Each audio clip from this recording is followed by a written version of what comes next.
بسم الله الرحمن الرحيم.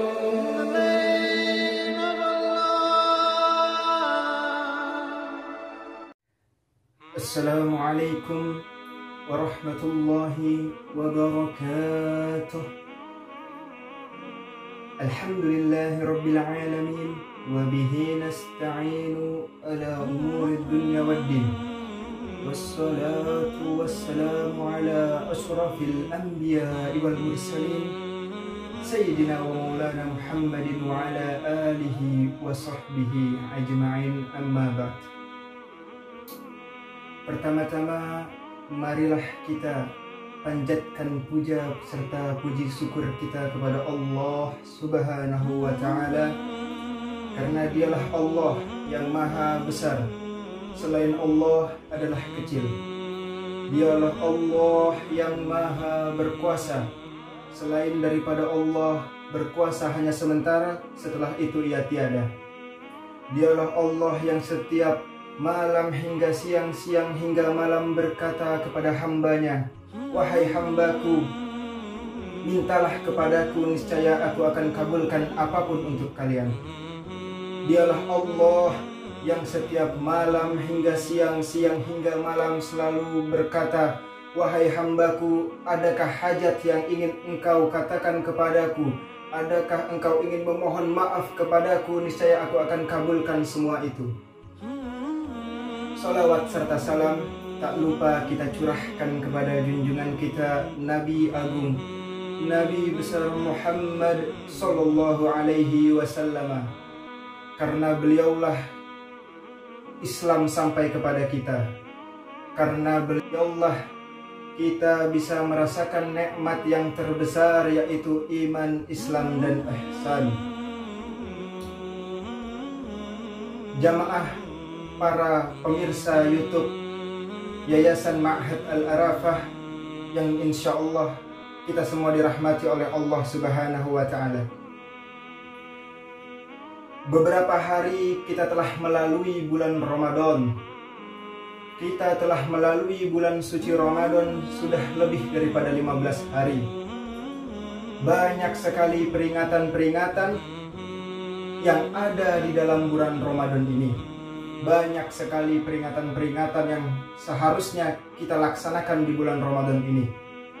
Di antaranya adalah haul daripada istri Nabi kita Muhammad Sallallahu Alaihi Wasallam, yaitu Sayyidatuna Khadijah. Lalu ada lagi haul di Mekkah Al-Mukarramah Abuya Sayyid Muhammad bin Alawi Al-Malik Al-Hasani.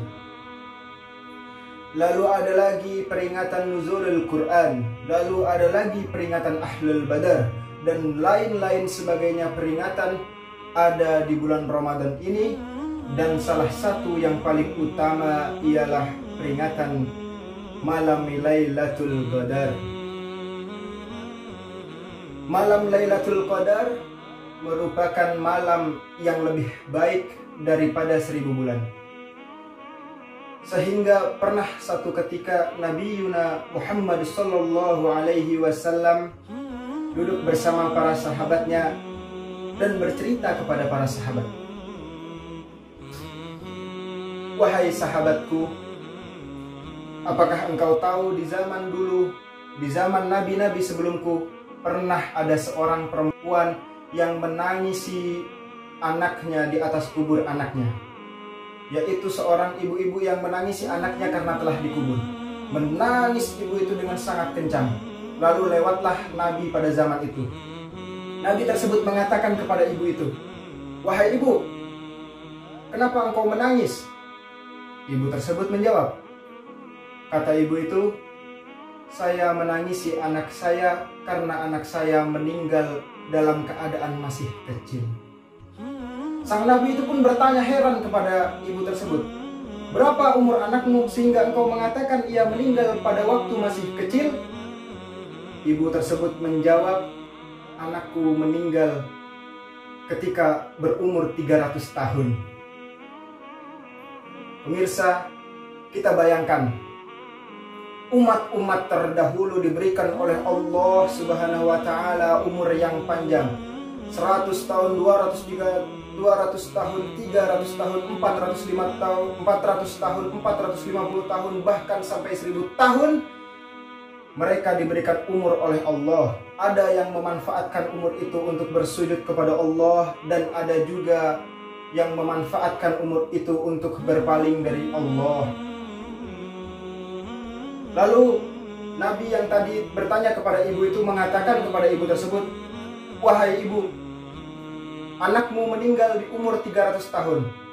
Tapi kelak di akhir zaman," kata Nabi tersebut, "akan datang sebaik-baiknya umat, yaitu khairu ummat, yaitu adalah umatnya daripada Sayyiduna Muhammad Sallallahu Alaihi Wasallam, yang mana," kata beliau, "umur umat Nabi Muhammad itu di antara 60 tahun atau 80 tahun. Jika ada yang lebih, maka itu adalah bonus dari Allah Subhanahu wa taala. Akan datang," kata Nabi tersebut, "umat yang hanya berumur sebanyak itu." Sehingga ibu itu mengatakan, "Wahai Nabi, jika aku yang menjadi umat Nabi tersebut, maka sekali aku bersujud, tidak akan pernah aku lepas daripada sujud itu." Allahumma sholli ala Sayyidina Muhammad wa ala ali Sayyidina Muhammad. Sambil mengisahkan itu, Nabi Yuna Muhammad Sallallahu Alaihi Wasallam bersedih beliau. Kenapa beliau bersedih? Karena umur umat beliau tidak bisa menyamai umur umat terdahulu. Sehingga Allah Subhanahu wa taala menyenangkan hati beliau dengan menurunkan ayat Al-Qur'an, yaitu surah Al-Qadar. Bismillahirrahmanirrahim. Inna anzalnahu fi lailatul qadar. Wa ma adraka ma lailatul qadar. Lailatul qadri khairum min alfi syahr. Tanazzalul malaikatu warruhu fiha biizni rabbihim min kulli amrin salam. Hiya hatta matla'il fajr. Yaitu kata Allah Subhanahu wa taala, "Wahai Muhammad, aku akan menurunkan kepadamu malam 1000 bulan, yaitu malam Lailatul Qadar." Dengan demikian gembiralah Nabi Muhammad SAW mendengar itu. Ketika Nabi Muhammad senang, sahabat pun ikut senang. Dengan umur kita yang pendek, wahai hadirin, wahai pemirsa, dengan umur kita yang pendek, Allah memberikan satu malam, yaitu malam Lailatul Qadar, untuk agar ibadah kita sama seperti ibadahnya umat terdahulu, bahkan ibadah kita bisa lebih baik daripada umat-umat yang terdahulu. Qala Rasul sallallahu alaihi wasallam, "Inna li rabbikum fi ayyamin dahrikum nafahat alla fata'arradu." Akan ada hari-hari di sisi Allah dalam setahun itu, hari yang mulia, hari yang memberikan manfaat. Kata Nabi, "Fata'arradu," maka carilah hari tersebut. Kita disuruh oleh Nabi Muhammad SAW untuk mencari hari tersebut. Kita disuruh oleh Nabi Muhammad untuk mencari malam Lailatul Qadar. Apakah kita tahu berapa hitungan daripada malam Lailatul Qadar? Sekali kita beribadah di malam Lailatul Qadar, itu sama saja, kata Imam Haddad di dalam kitab Nasaihud Diniyah, beliau mengatakan bahwasannya 1000 bulan itu sama dengan kurang lebih 83 tahun. Kata beliau, maka jika kita beribadah di malam Lailatul Qadar, sama seperti kita beribadah 83 tahun, hadirin.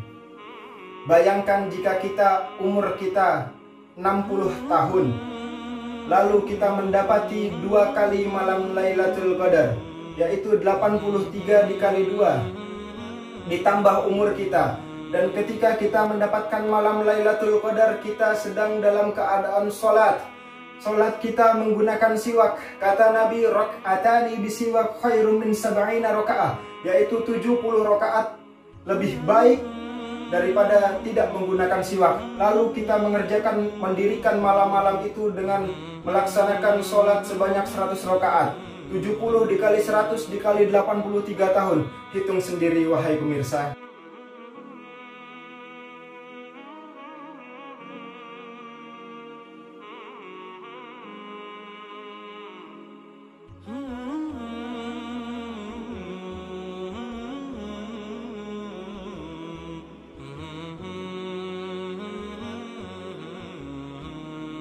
Kira-kira seperti itulah tadi gambaran pahala kita jika dihitung, wahai pemirsa sekalian.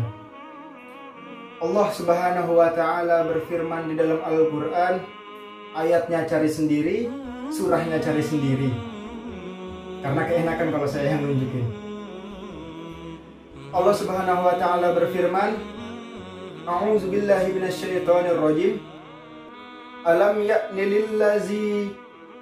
Alam ya'ni lillazina amanu an takhsha'a qulubuhum li zikrillah. Apakah tidak cukup bagi kita orang-orang yang beriman untuk merundukkan hati kita untuk mengingat Allah Subhanahu wa Ta'ala? Apakah tidak cukup setiap hari kita lalui dengan hal-hal yang tidak bermanfaat? Bahkan na'udzubillah di antara kita ada yang melakukan maksiat di hari-hari itu. Apakah belum saatnya untuk kita bersungguh-sungguh di dalam bulan Ramadan ini sehingga kita mendapatkan malam Lailatul Qadar yang mana hitungannya sama dengan kita beribadah 83 tahun. Lalu yang menjadi pertanyaan kita dan sering terlintas di hati kita, kapan itu malam Lailatul Qadar? Kapan itu malam yang dijanjikan oleh Allah lebih baik daripada 1000 bulan? Kapan itu malam yang dimana sekali kita sujud sama seperti 83 tahun kita sujud? Kapan itu wahai hadirin, wahai pemirsa? Al-Habib Ahmad bin Naufal bin Salim bin Ahmad bin Jindan, beliau mengatakan, malam Lailatul Qadar itu ada di salah satu malam di antara 30 hari di dalam bulan Ramadan tersebut. Lalu bagaimana kita bisa mendapatkannya? Beribadahlah setiap malam di dalam bulan suci Ramadan, sehingga pasti kita akan mendapatkan malam Lailatul Qadar tersebut.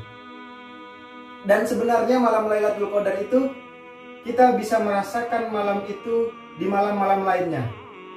Jadi sebenarnya bukan hanya ketika kita beli parfum kita bisa merasakan tester.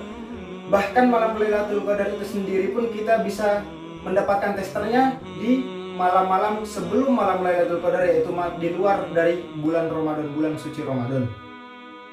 Yaitu qala Rasul sallallahu alaihi wasallam, rakaatani ba'dal isya kamisli Lailatul Qadar. 4 rakaat kita melaksanakan arba'a rakaah ba'da salat isya.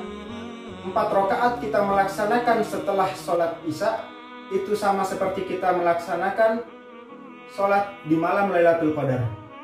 Jadi beruntunglah bagi kita yang setelah isya kita melaksanakan sholat sunnah 4 rakaat, karena itu kata Nabi sama seperti kita sholat di malam Lailatul Qadar.